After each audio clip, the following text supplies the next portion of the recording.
Hi again.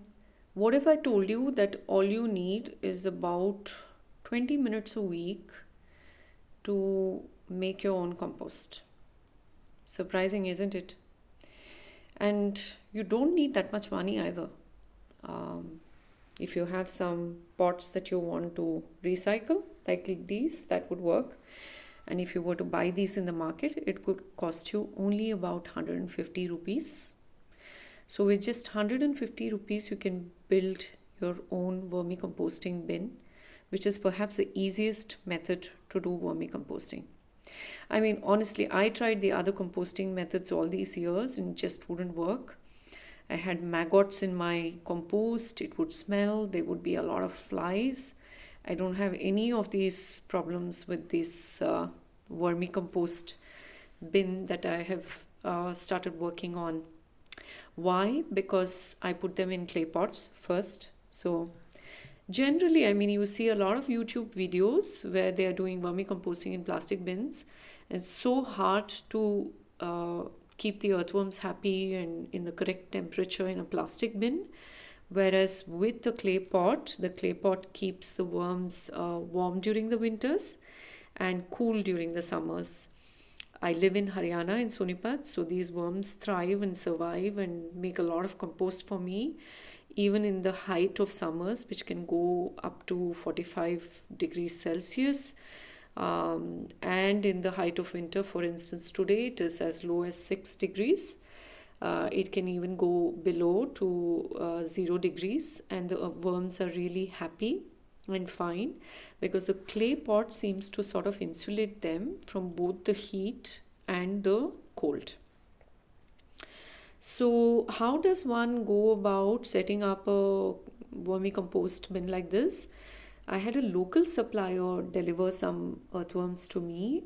Those of you who know me and are in touch with me, please reach out. I'm very happy to donate a few earthworms. I have lots of them. I have several compost bins, so I have enough to lend you. So I put the earthworms at the bottom layer of the pot and cover it up with cardboard and then begin to add the kitchen waste to it.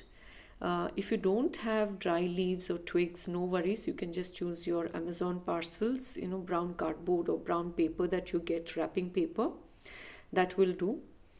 The great thing about this kind of a compost bin setup is that you just keep adding all of your waste, and all you need to do is perhaps to cover it if you're keeping this outside. I mean, I don't have place for this in my house, so I keep it out.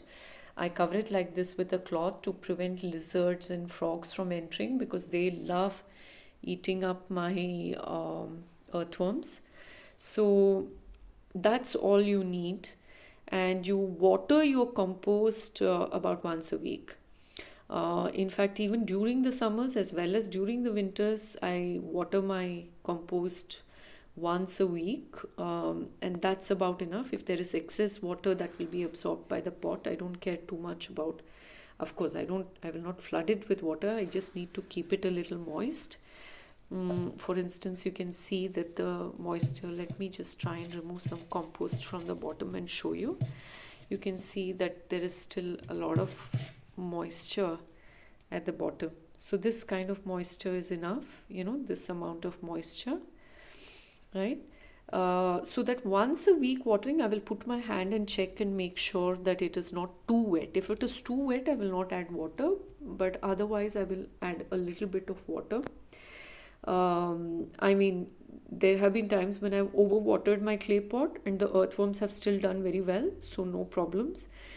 This is why I call this the easiest, really the easiest way to make your vermicompost. It's actually free compost that you get from all the stuff that you would have otherwise thrown away and which would have otherwise gone on a lorry or a truck all the way to a landfill to contaminate another piece of land. Honestly, you would be doing a fantastic favor to this wonderful planet that we are living in if you were to compost all of your waste. So I not only compost my kitchen scraps, but I also compost a lot of my garden material. For instance, in gardens, you have a lot of pruning that takes place. A lot of leaves and branches are cut away. And instead of throwing that, you can turn that into amazing compost. I mean, a clay pot like this, once it is filled up, I will let it be for about 2 to 3 weeks. Something like this will take me between 1.5 to 2 months to get a pot full of compost. The earthworms work really, really fast. Unlike regular compost where it takes a long time for it to get done, with earthworms it gets done really, really fast.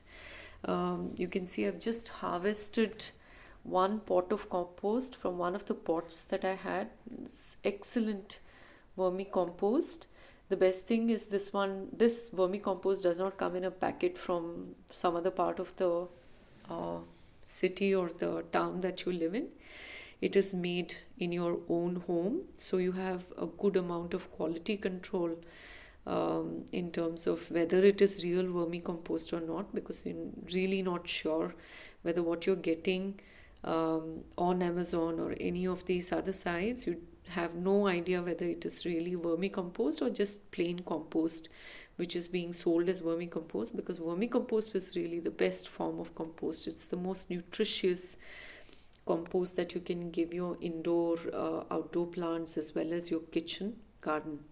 So I hope this is a good amount of information and this motivates you to begin your own composting journey. That's all for now. I'll make another video on how to compost your garden scraps, all the pruning that you have from your garden. Until then, easy greening.